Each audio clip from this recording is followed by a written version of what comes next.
Am I the a-hole for refusing to share my lottery winnings with my family? Hello r/am I the a-hole community. I, 32 female, am going through a bit of an ethical dilemma that I need impartial perspectives on. Here's the situation. A month ago, I won a significant amount in the lottery. We're talking life-changing money here. I was absolutely thrilled as I've been struggling financially for a while now, and I saw this as a chance to finally turn things around. But my joy was short-lived when my family members caught wind of my windfall. First, it was my parents, both in their 60s, who approached me, arguing that since they raised me and supported me through school, they were entitled to a slice of my winnings. Then came my two siblings, 34 male and 28 female, who posited that we should all share the windfall equally, since we're a family. My numerous aunts, uncles, and even distant cousins who I haven't talked to in years have been bombarding me with calls and texts asking for a share of my newfound wealth. They're guilt-tripping me and putting me in a difficult position, saying that it's the right thing to do since we're family. In fact, they're making me feel like I owe them. Before I won the lottery, I've been living paycheck to paycheck, working a job that barely covers my expenses. I have significant student loan debt, credit card debt, and have been living in a tiny, rundown apartment for years. My plan upon winning was to first pay off all my debts, create a safety net for myself with savings, and invest some in housing and possibly open a small business. I also intended to donate a portion to charities that advocate for causes I strongly believe in. I understand how they might feel left out because I won a large amount that could arguably change their lives too. However, they all have steady jobs. Some even own successful businesses and live comfortably. I do not want to sound ungrateful or disown my family, but this win felt like a lifeline to me, a chance to finally establish myself and build a stable future.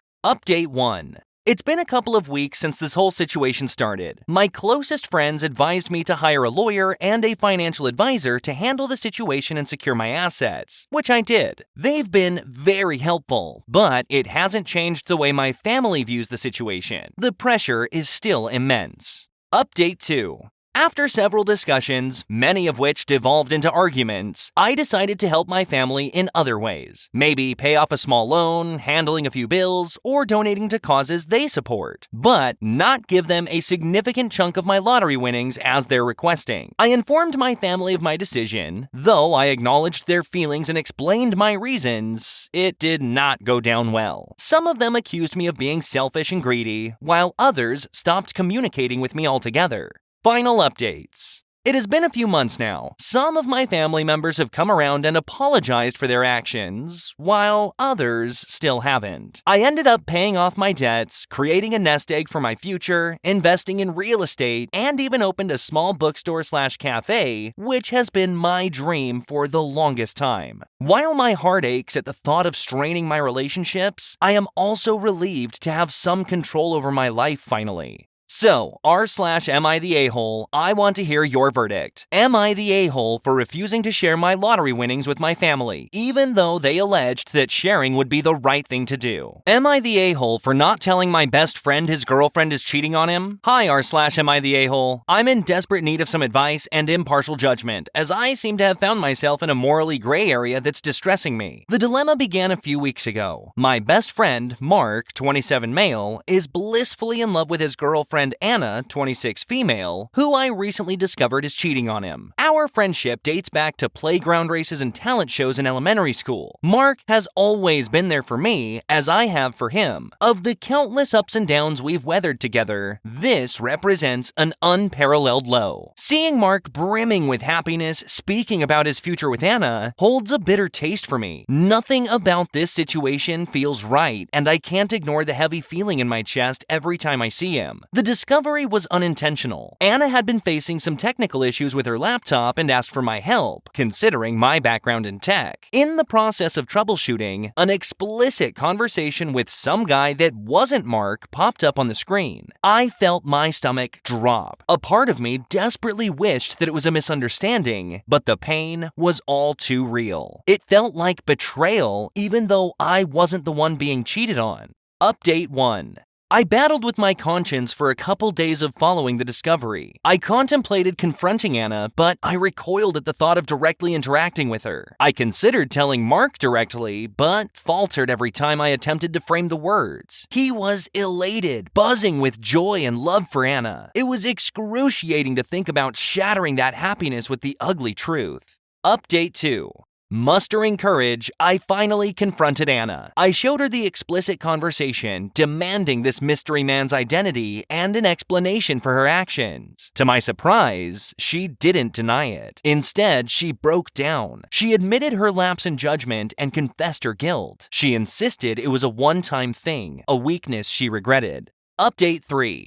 A few heated exchanges later, I found myself swallowing a promise not to tell Mark. Anna implored me to give her a chance to clean up the mess she made. She swore to end it with the other man and seemed genuinely remorseful. I was torn. Her pleas tugged at my heartstrings despite my anger. Reluctantly, I agreed, but under one condition: total transparency moving forward. Final update. A month has passed since my confrontation with Anna. She ended things with the other man as she had promised. But my conscience is still gnawing at me. Mark was and is my best friend. Yet I see him living, loving, and planning a future under a facade of deceit. Every time Mark talks about Anna, every time he describes their future home or their potential kids, the guilt consumes me. I'm tangled in the complex web of protecting my best friend's happiness in the present and potentially setting him up for heartbreak in the future. Anna's promise to make things right does not absolve my guilt, nor does it guarantee Mark's future happiness. The question hangs heavily over me every day now. Should I have ignored Anna's pleas for secrecy and told Mark straight away? Should I break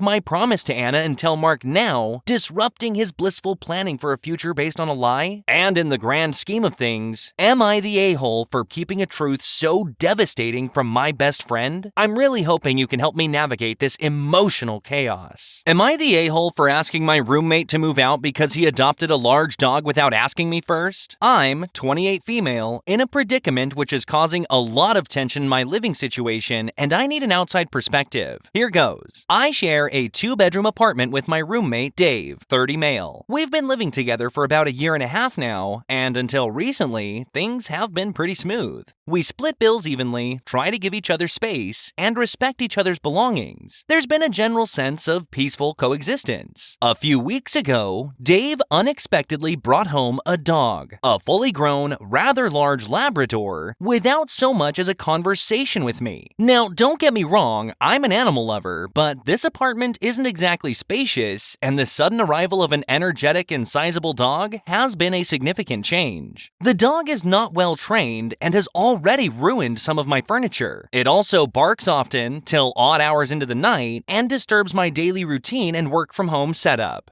Update 1. After a few sleepless nights and disrupted conference calls, I decided to speak with Dave. I told him that while I didn't mind a dog in concept, I was not ready for the responsibilities and disturbances that came with it, especially since it seemed it was affecting my work productivity and overall quality of life. I suggested alternatives. Maybe he could consider training classes, or we could come up with some kind of a schedule. However, Dave became defensive. He accused me of exaggerating the issues and made it clear that the dog was here to stay without compromise. Update 2.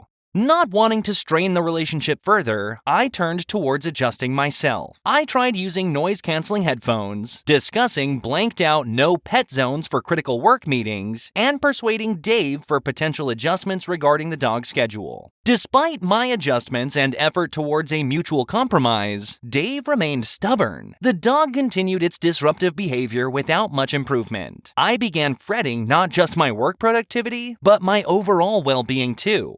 Update 3. Finally, I felt I had no other choice. I asked Dave to either move out or find a new home for the dog. This stoked a major argument. Dave accused me of being unreasonable and intolerant, emphasizing that tenants have rights too. In the heat of the moment, I may have pointed out that roommates also have responsibilities towards a shared living environment. I was upset by his lack of consideration or empathy towards my condition, and this seemed to boil over. Final update. The apartment continues to be a battlefield now. I'm being painted as the villain, both by Dave and by mutual friends he's shared the dilemma with. They've all painted a picture of me as the horrible roommate who planned to rob a poor dog of its home. While I still believe that I had the right to an opinion before such a life-changing decision was made, this tag of being an evil roommate is disconcerting. The guilt trips are frequent and the tension in our apartment is palpable. I'm worrying more each day about the potential fallout of this argument. Not just our strained friendship, but also the impact of this on my mental health. The situation's affecting my focus on work and casting a shadow on my private space, which was once a peaceful retreat. The ordeal has exhausted me, and I find myself questioning whether I made the right call. I mean, is a peaceful living scenario too much to ask for? So here I am, at the crossroads of guilt and despair, asking you, fellow Redditors, am I the a-hole for putting my peace and work productivity ahead of a dog's living arrangements? Was asking my roommate to move out wrong of me?